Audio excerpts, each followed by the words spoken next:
Good morning guys, update ko lang ng bagyo last night, kagabi. So, ayan yung nangyari sa amin for the first time. So, nasira yung bubong ng garage, nandun naman yung sasakyan. Yung sasakyan naman is okay lang, pero yung puno namin, lahat ng sanga lahat is ano siya, lahat is falling down. Putol-putol guys, sa sobrang lakas ng ulan dito sa amin, ayan. Yung connection ng tubig namin sa second floor, nasira siya. So, ayan guys. Wala, diba? Yung makikita nyo dito, wasak yung bubong namin. Ngayon lang to nangyari. Pati yung mga orchids ko guys. Mga orchids ko, wasak din. O, ayan. Hindi muna natin siya pulutin kasi naulan pa. So, ayan. Ito yung sinasabing pagkatapos ng bagyo, linisan portion. O, ayan. O, diba? Sobrang lakas kasi ng ano. Ayan. Ang ipinagdadasal ko kagabi, babahain kami pahado kasi nga bagyo. Pero hindi kami binaha guys. Thank you Lord. But definitely, ganito ang nangyari. Pero thank you Lord pa rin kasi safe kami ni Lolo. O, ayan na nga guys.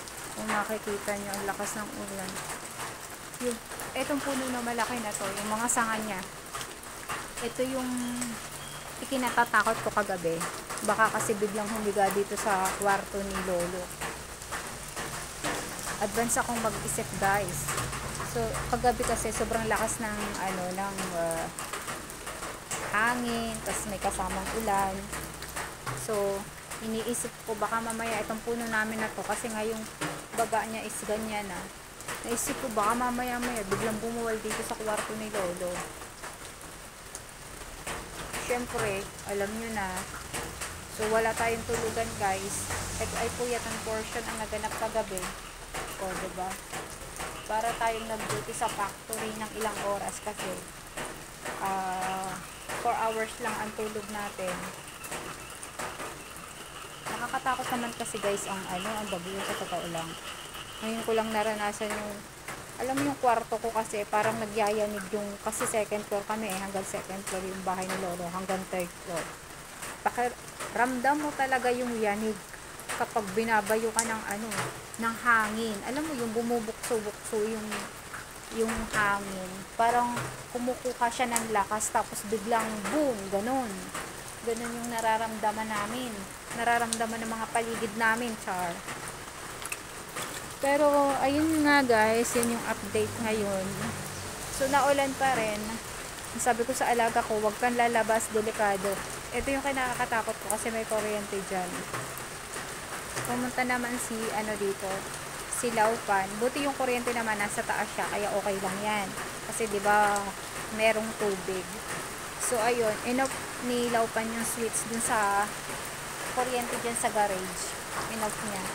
Kasi hindi ko naman kasi alam ang fuse niyan eh. Ang alam ko lang na fuse ay yung tubig. Kasi nakita ko dito sa baba, sa tapat ng washing namin, yung fuse ng tubig. Kasi nawasak din yung linyahan ng tubig dito sa second floor.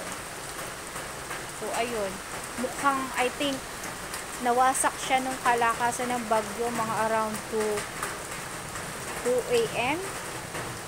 Sira na yung tubig namin guys. So, abangan natin ang bill ng tubig ni Lolo. Siguro malaki.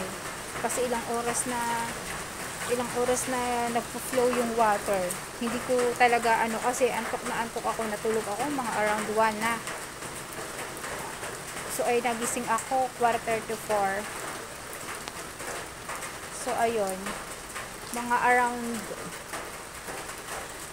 so, ilang oras yun? Mga around 3 hours na open yung tubig.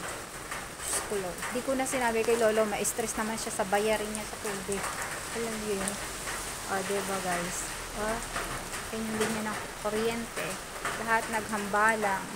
So, ang ending nito, linisan portion, yun lang. Keep and safe. And God bless guys. Etong lugar namin sa Tainan. Sa Xinxi, Tainan. Ganito ang nangyari sa amin. Diba? Nangyari sa mga paligid lang namin.